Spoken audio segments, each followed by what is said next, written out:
if we just focus on mindset and we just say, I'm going to listen to affirmations, I'm going to watch The Secret, I'm going to journal some things. But if we don't change the number one thing that really helps us move the needle, and that is continuing to shift our physiology, we're not going to get as far as we would really want to.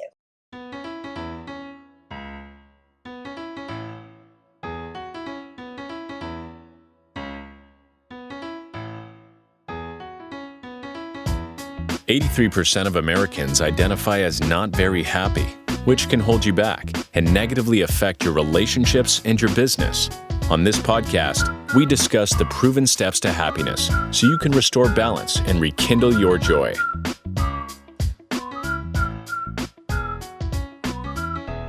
Hello, hello, hello. Welcome to another episode of How to Be Happier for Entrepreneurs. I'm so excited to have Denise with us today. Hello, Denise. Hello. Good to see you, Brad. You too. So Denise is an entrepreneur for all the entrepreneurs listening, and she helps entrepreneurs. So excited to have you on the show today. And tell everyone where you are coming from, a couple miles away from where I'm at here in the Virginia area. Well, I am originally from Los Angeles, and I have recently moved to Bali. So I'm coming to you live from Bali. And for those of us that don't know, if you flew straight in an airplane, how long would that take to get there? From Los Angeles, I would say the shortest flight that I found is 20 hours. It's pretty That's far. a long way. I hear it's beautiful Yeah. there. All right. Well, anyway, let's jump right into this amazing podcast, right? And I'm going to hit you with a question right off the bat. Why doesn't mindset training and self-development work for most people? Ooh, I like that we're getting straight to the root, right? That's what we do. Well, okay. So it's not that it doesn't work. I think that there are aspects of it that we aren't taught when it comes to our conditioning process. Because if you think about how programming really works, programming starts because it's repetition. We're told something over and over again. We're in a routine. We do something over and over again, right? Look at the way that you went to school. Look at the way that you learned your job, or the way that you exercise, or anything that you would do. The thing is that if we just focus on mindset and we just say, okay, I'm going to listen to affirmations. I'm going to watch The Secret. I'm going to, journal some things. That's all great. And I'm not saying that doesn't feed into a part of what we are here to do and how it can actually serve us. But if we don't change the number one thing that really helps us move the needle, and that is continuing to shift our physiology, we're not going to get as far as we would really want to. So it's not that mindset doesn't work. It just means that it's one part of the equation of what actually works when it comes to ingraining this in your system. So what does shift your physiology mean? How do you shift your physiology? So here's an example.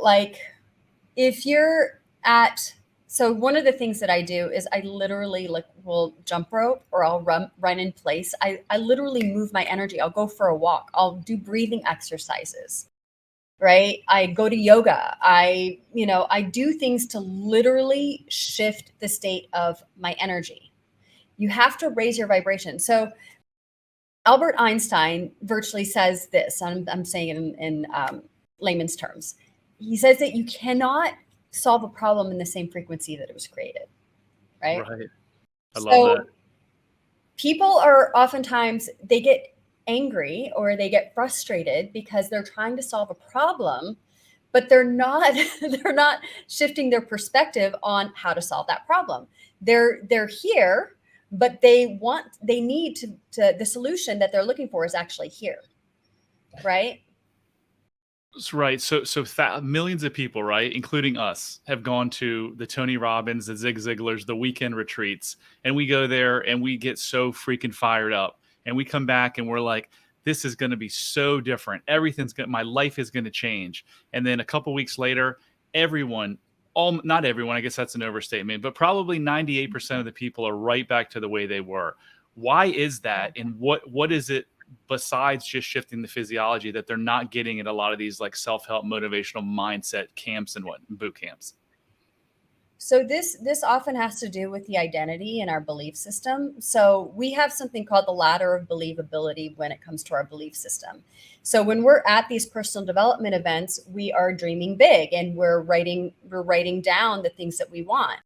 Now, in our subconscious state and in our bodies, we actually have an internal thermostat, right? Let's say our thermostat is set at 62 degrees and our belief system is at 62 degrees. And what we want is at, we'll say 68 degrees, right? Well, you have to keep shifting yourself so you start going up the ladder of believability. So if you say, well, I in my vision, I want to be a millionaire. I'm going to make $3 million. I'm going to do this. I'm going to do this. I'm going to have the love of my life. I'm going to have the big house. I'm going to have the fancy car. Well, if your identity doesn't fully actually believe that, you're going to dip down to what your identity actually believes. So this is why sometimes these events, and I go to these events, so I get it, we get fired up for a couple of weeks, but then we lose our steam because we don't know how to keep up the momentum, right? And so Go ahead. So what do you specifically do with your clients to get them to the 68 or 70 degrees? A couple of different things. Like for one, I have a ridiculous amount of tools in my belt. I'm certified in many different things and I've studied many different things over the last 20 years because not one thing works for one person. I have a lot of different areas that, depending if I'm working one-on-one or if I'm working on groups, I give people different tools that they can try. And I want them to try it on to see what actually works for them. Because this isn't about my system. My system is the only way. No, it's not. Like you are your highest authority. I'm going to give you options and you can choose from those options, right? So it can be anything from, I'm going to show you guys how to do this breathwork exercise. I'm going to show you guys different aspects of tapping, EFT. That will help shift your state, right? I'm going to teach you. I was a yoga teacher for a long time and a yoga studio owner in one chapter of my life. And so I look at the foundations of even yoga and how we are taking care of ourselves. Creating routines for ourselves is the number one important thing, but finding the right routine that works for you is the thing that helps them move the needle. And then comes from there is repetition. We call it stacking, right? So each day, sometimes it feels like nothing is happening because if you think about going to the gym and you go to the gym on day one and you might not see any improvement until 90 days out, right? You might not see that like a significant shift until 90 days later. Well, why is that? Because you have to stay at it in order to see change happen, right? It takes 21 days, a minimum of 21 days to start shifting your habits and patterns. So EFT 90 tapping, days to right? Mm-hmm. So EFT go tapping and the emotional, is it emotional? What does it stand for? freedom technique. Freedom technique. Emotional freedom technique. It actually separates. My understanding is it's very successful in combat PTSD victims. It actually separates the emotion from the event by talking about the emotion when you tap. I did that hundreds and hundreds of times. There's a meditation that I listened to 150 times in the morning called The Suffering Self, and it used EFT tapping. If anyone wants that, just drop in the comments below EFT tapping and I'll get it to you. So you are the self-love expert. So when it comes to raising the vibrations and raising the temperatures, as the analogy that we used earlier, what does self-love have to do with all this? And what does lack of self-love have to do with mindset training and self-development not working? I'm basically like everything. It's our identity. It's how we see ourselves. It's how we view ourselves. It's how we're talking to ourselves, right? Take, for example, what is the first thing that you do when you look in the mirror? Do you praise yourself or do you criticize yourself, right? Most people criticize themselves. Oh, I look tired. Oh, this is out of place. Oh, this, right? We're programmed to literally criticize ourselves. And this doesn't necessarily just come from, like just looking in the mirror. It comes from our literal programming of society. everything is affecting us. We may not see the billboard that's on the street per se. We're not looking at it and we're not observing it. But what are you seeing in that billboard? You're seeing somebody who has been highly what is that when they edit? They do the editing. Oh yeah, I touched. Yeah, I can't think of the word either. It's late You know for what I'm talking me. about. Yeah, Photoshopped. they've been yes, they've been photoshopped, right? You look at people who are highly photoshopped, and then you take in, now we've got social media. So then you take in the filters. And I've actually put this on my social media and talked about the filters and why why they're really starting to affect people's psyches and how they're visioning themselves. This is causing some serious issues in people, right? Because they're seeing themselves in a distorted way. They're like, but I want to look like that influencer, or I want to look like that. And it's like, but it's not real. It like literally isn't real. That's how good these filters are, right?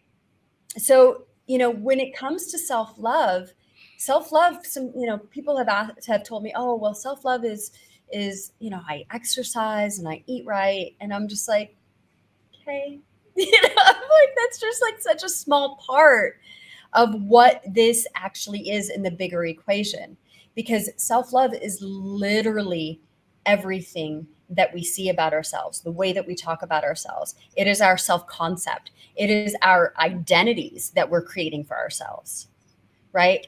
And the truth of the matter is, oftentimes we are wearing masks because we don't want to show at maybe aspects of our vulnerability. We don't want to show like the realness and the humanness of who we are because we have been so freaking conditioned. Or it's hurt, not healthy. or hurt by, I mean, it's a different way of saying hurt by our caregivers or our parents. So I love that. And Yeah. now I love what that example you used. Go look in the mirror. And when you look in the mirror, what do you see? I might add that to my self-love quiz. 3 years ago, I didn't, 2.5 years ago, before I went through my transformation, I didn't have self-love, but I thought I did. And I did eat well for the most part. And I did exercise. I did use alcohol and weed, which wasn't really a show of self-love. But what this whole thing is about, right? The why does a mindset doesn't work is, you said it has everything to do with self-love. So that's why so many of us, including both of us, for years and years and years, went to these things. I literally tried my whole life to get better. And I felt like, I've used the analogy before, that I had a bungee cord tied to me and I was running as fast as I could, but I couldn't go that fast. No matter how many books I read, no matter how many seminars I went to, I still had that bungee cord, and that bungee cord was lack of self-love. So 2 Februarys ago, when I went with the ex-Navy SEAL, and we did that exercise where we looked at my untruthsome childhood stress and trauma. In that 3-hour time, he cut that bungee cord, and I just completely took off. And I think that's probably the same for you too. Like, you went through all this personal development, but none of it really works until you find self-love, right? It doesn't. And, it's, well, because my history with this is I was born with borderline personality disorder. So if for anybody who doesn't know what that is, it's really a really debilitating mental, we'll call it a mental illness, where I didn't have an identity and I didn't know how to get with my emotions. And this is what has led me on this lifelong mission of love. And even as a small child, it was always about love. And I never understood what love was. And growing up and not having an identity and moving a lot and having conditioning and having a lot of trauma and going through all of these experiences, this is what's helped me in that discovery process. Well, guess what? When it comes to business, because to be an entrepreneur, and you guys can say this, we are freaking warriors. Like, to be an entrepreneur, it takes a lot of cojones, right?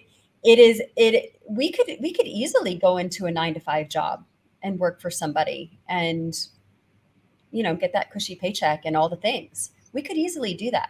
But why do we really work for ourselves? We want autonomy. We want freedom. We want to serve in a way that is unique to us, right? And then you go into sometimes these events and you're seeing people who are like thriving and soaring. And then guess what you start doing? You start comparing yourself to other people. right? That's not helping your self-love. That's not helping your self-esteem, because then you start things like imposter syndrome and perfectionism and over being an overgiver, or you start looking at all these other aspects, and getting into even hustler mode, right? And thinking, but I have to keep up with that person. Right. No, this is about you finding the way that works for you, right? Your unique blueprint. Right. And I don't know if you guys know anything about human design, but like, I'm a projector in human design. So I'm kind of like a spiritual architect, right? I take people's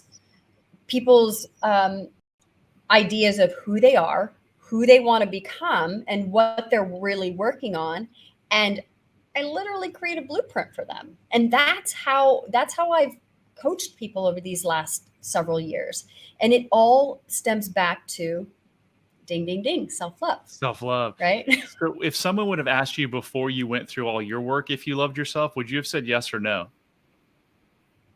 Oh God, not fully. No. I mean, somebody had interviewed me last month, and she said, "Do you remember when you really took that in and you started really loving yourself?" And I said, "I don't remember that moment that I really started loving myself, but I remember the moment when I made the declaration of loving myself. When I looked in the mirror and I basically said, I'm not going to hurt you anymore. I am not here to hurt you anymore." And you just showed me your beautiful beloved dog, right? And you just said something that was so profound, because you were like, "Oh God, my dog's 3 years old, but I want her to just live forever," right? Because Yeah. she's so valuable to you in so many ways. Well, if we can treat our pets with that much love and care, why aren't we treating ourselves that way? Wow, that's powerful. We Yeah. we have to treat ourselves as our pets, I right? tell And so people, that's how I see myself. And sometimes I do. I pet myself and I'm like, "Oh, I love you so much." I Like, tell people all the love you. time, treat yourself as your best friend. Talk to yourself as your best friend. But if we'd had this conversation 3 years ago, first of all, as soon as I heard self love, probably would have checked out, because I was like, I'm an entrepreneur. Self love has nothing to do with me. And I didn't have self love, and that's what controlled my life, right? So I created this quiz, which is across the screen right now. It tells you if you have self love or not. All you have to do is go to bradchandler.com/quiz. It's 12 questions. It takes all of 2.5 minutes. And if you either score extreme self-love, mild self-love, or lack of self-love, if you score one of the two, don't be upset. You should be super excited, because your life can change profoundly, just like ours did, just by, like you said, caring for yourself like you do a pet.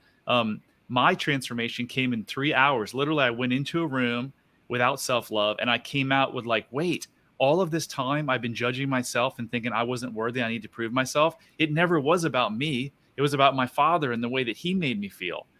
And so, yeah, it's Uh-huh. don't overlook, if you're hearing self-love and thinking, this is like woo-woo stuff.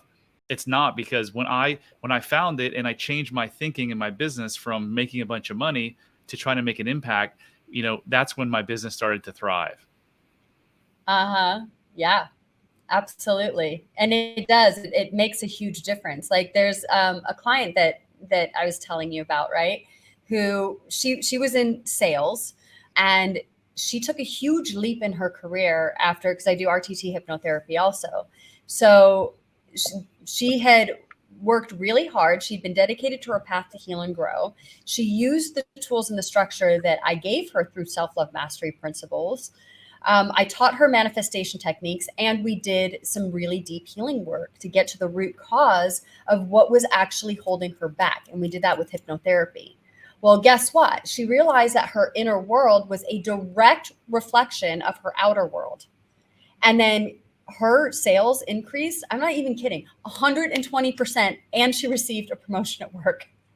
And this is after like months long drought, right? She was stuck, and she felt so bad about herself, but everything shifted when I was actually able to help her see herself, her true self, right? And what the block was, it was her childhood stuff. And it often comes from her inner child. Yeah, I've yet to meet anyone whose issues weren't from some result of programming from, from birth until 10 years old. It's crazy. But the Mhm. interesting thing is, just like myself, I was talking this with some associates today, is number one, I didn't go looking for help.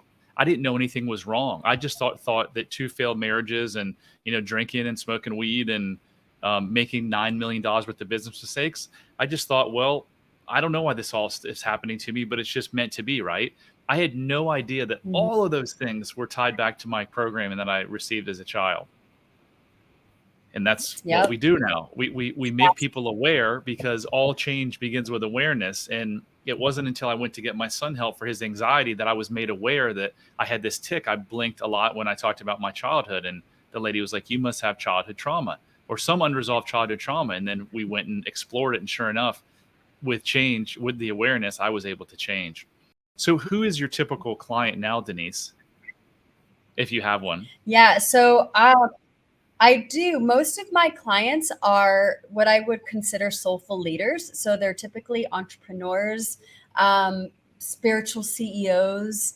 Um, I've worked with lots of different influencers and healers, also people who are in service, and it's been such a beautiful process because I kind of consider these are the spiritual warriors of the world. These are the people who are here to make impact.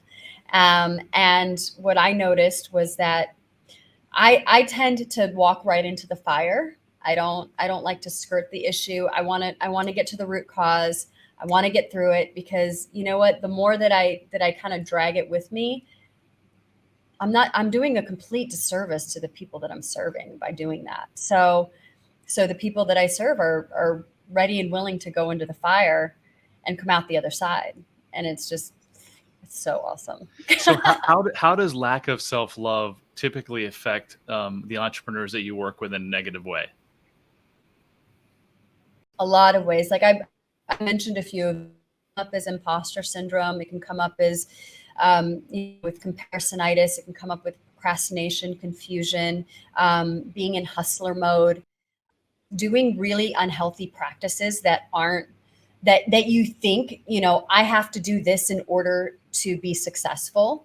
Um, and then on top of that, it's also your relationship with money. Like how are you actually relating to money? Is your money happy money? There's this book called Happy Money. And is your money happy money, or is it coming from a place of like, I need to get, versus are you truly giving? But if you can't really give from a place if you don't know how to give to yourself. And that goes right into love, right? Everything that we do is about love. And if we cannot really truly love others until we know love for ourselves, right? We can only go as deep with other people as we go as deep with ourselves. So I would say the most efficient and proficient leaders, they do their inner work, right? They don't bypass this stuff. They don't say, "Oh, I don't need that." No, you do. You're probably one of the people who needs it the most, because then what you're doing is you're not connecting with who you really are as a spiritual being. You're connecting with your ego, right? And you're and and you're and not I'm not connecting saying with the that. team members either. Yeah, you're not. You're it's a complete. Yeah, you're not connecting from the heart, right? And this is why, if you really look at the psychology around why people don't buy just because they're getting a good deal. People buy out of emotion, right? They want to know that their life can really truly change. Well, do you have that much love and care for people that you're willing to go the extra mile to really serve and help them? Right? Are you willing to truly connect with them in that way? And you know, you see people like, on Wall Street or whatever, it's about the big get, oh, I got that, or but that's all coming from ego. It's not coming from heart. Yeah. So before we jump back into a couple of those things, I started a group a couple months ago called How to Be Happier for an Entrepreneur. So if you want to join that, go to bradchandler.com/Facebook. Oh, and I have a low battery notice. I need to plug in my computer. I'm going to ask you a question, and then I'm going to grab my plug. So talk about, if you can, I know Okay. one of our mentors, Marissa Peer, talks about that procrastination is really fear of failure. And then I'm going to talk a little bit about why I think a lot of entrepreneurs, including myself, got into the business, and that's to make a lot of money to prove their worth. Oh, I think that I think that people get into business for themselves because well, I know for me, I didn't want to work for anybody anymore. 9 to 5s don't work for me. I was miserable working a corporate job. It I wanted freedom, and I wanted to be able to do things in the way that I wanted to. People will also get into business is if they've been in business and they've seen certain things happening within that business, and that's their expertise, but then they see a lot of pockets that can be filled.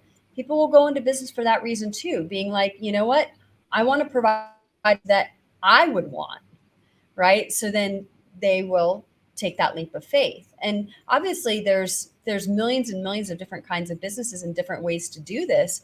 But my current mentor right now is Tony Robbins, and he says business is a spiritual game. And it's true, because you're gonna learn so much more about yourself when you actually start your business. Then you really start to see your demons. You really start to see those shadows, and you got to work through them. If you don't work through them, I mean, I'm not saying you can't be successful, but at what point is that success A, sustainable, and B, fulfilling? Yeah, Like, truly. it's such a fine line, because the lack of self-love drives business owners and sports people and politicians to get to a high level because they're trying to prove themselves. That's the whole reason, looking back, why I started the business, to make a bunch of money, because I didn't feel worth, and I wanted to prove my worth. But the flip side of it is, I also lost a lot of money because I was trying to prove my worth, taking chances that I should have never taken. So there's that fine Yep. balance. Some people just keep soaring up and make tons of money. Other people like me go up and down because they're all over the place. Um, Mm-hmm. so, and then we talk about procrastination. To come back to that, if you don't love yourself, Yeah. you're likely going to be fearful of failing, right? And so procrastination is really a sign a lot of times of just fear around failure. So you just keep putting off and putting off and putting off, because if you don't do it, then you can't fail, and you can't be seen in your eyes or others that you perceive as a failure. Yeah, there's a yes and to that I've discovered. And it definitely comes from fear of failure, but it also comes from trauma response, right? So again, when one of my clients that I worked with on procrastination, she couldn't understand why she could not get the needle moving on her business. And we tracked it all the way back to her 2-year-old self, and something that had happened with her mother when she was 2 years old, right? Because from the point of existence, everything just starts to get stored into your subconscious. And I like to say that your issues live in your tissues, and we got to bring it up to surface. So once she made that discovery, everything shifted. She wasn't having a hard time with procrastination anymore. And it's a debilitating fear that comes up. Procrastination comes up and this is how I teach it in my courses, is it can come up in ways of where we start to distract ourselves. Oh, I need to go do this first, or I need to go do that first. Oh, wait, the dishes aren't clean. Oh, wait, the laundry's not done, right? Oh, but let me do this first, right? And that can come from perfectionism. It comes from dissuasion. You talk yourself out of it, right? I don't need to do that because I'm going to fail anyway, right? And that's that subconscious belief. You might not say it out loud, but that's what's the underlying. And then the last one is called DEFCON. And DEFCON is when we literally have a trauma response and we go into fight, flight, or freeze, and we don't necessarily understand why that's happening. And typically when it comes to DEFCON, it's happening because there is, again, an underlying fear that it's not just about failure, but it could be about being seen. It could be about being heard. It could be about, what if they don't love me, right? It's those what ifs, right? The unknown. It really comes from uncertainty. I mean, doesn't everything, I believe like 99% of the world's problems comes down to an individual's lack of self-love. And what you said, I want to clarify the 2-year-old thing, because if I'd have heard that years before I started this work, I'd have been like, a 2-year-old, like, are you kidding me, Denise? Like, a 2-year-old is not going to remember what their mother did. Well, au contraire, my frère, if I said that right, from Bill and Ted's. A 2-year-old's mind, your actual mind begins in the 3rd trimester in your mother's womb, where you have implicit memory. So you start storing memories at that age. At 2 years old, if your mother does something that makes you feel not loved, you can store that, and your brain doesn't, I don't know how old this lady was. Let's just pick 40 years old. Your subconscious brain doesn't know any difference from 40 years old or 2 years old. It's the same thing, because your subconscious brain doesn't know any time. So that 40-year-old lady, we are all just six. I like to use 6-year-old kids for some reason. We're all 6-year-old kids just stuck in adult bodies. When we are mad at our spouse, or we're having an anger fit with someone at work, it has nothing to do with your 40 or 50-year-old self. It has to do with something that someone did to you when you were 3, 4, 5, 6 years old, that your subconscious mind is wrapping around that story and bringing it back into the present. It's so true. And I love that you said that, because if people are curious about what that really looks like, I'm going to say the US had a former president who often acted like a child. And why was that? It wasn't a man who was in his, I don't know how old he is, 60s, 70s. He's acting from his 7-year-old self, or a 6-year-old self. Absolutely. And you can literally see it, because you could see the tantrums that he would throw. Like, and you're just like, what? Child of an alcoholic. When clients come to me and they're like, I didn't have a bad childhood, and then they say, well, my dad was nice, but he's an alcoholic. I'm like, say no more. Like, if you're the child of an alcoholic, 99 times out of 100, you are going to have some issues around self-love. So again, if you're sitting there saying, I love myself, like we used to do, go make sure you do. Go to bradchandler.com/quiz and take the 3-minute quiz and see if you do. And if you have extreme self-love, I bet your life is humming. But if you have any of the other 2 ones, the 2 lower ones, just be excited, because if you do the work, your life can forever change, and your relationships too. If you lack self-love, it doesn't only affect your business, it affects your health, your relationships, really everything. So literally everything. How can people reach you, Denise? Yeah, so you can find me on the socials, of course. Instagram is kind of like my main place where people interact with me. Denise Michelle XOXO on Instagram. You can email me, or you can go to my website at bridgethelove.com and check out all my different offerings on different courses. I create a bunch of different digital courses. I put out masterclasses and workshops and all kinds of fun things, all kinds of fun things. Anything I didn't ask you that you think would be helpful for our listeners to hear? Yeah, I would say that whatever you heard today, whatever golden nugget that really landed for you, give yourself extra grace, because the path of self-love is lifelong, for one, and you're going to constantly keep discovering new things about yourself. And be kind to him, to her, to she, whatever pronoun you really connect with. Be kind to them, because you know what? Again, it comes back to that pet. Like, this person really needs to be loved and nurtured, and that person deserves to be seen, and only you can give that to them, truly. Love yourself like your pet. I love that line. I'm going to use that one. Yeah. Go for it.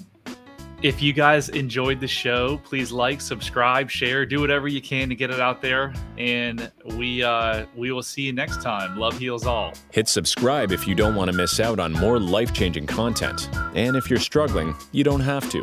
Go to bradchandler.com/contact. There, you can join the Facebook community of like-minded entrepreneurs, and you'll see a button to schedule your freedom and happiness call.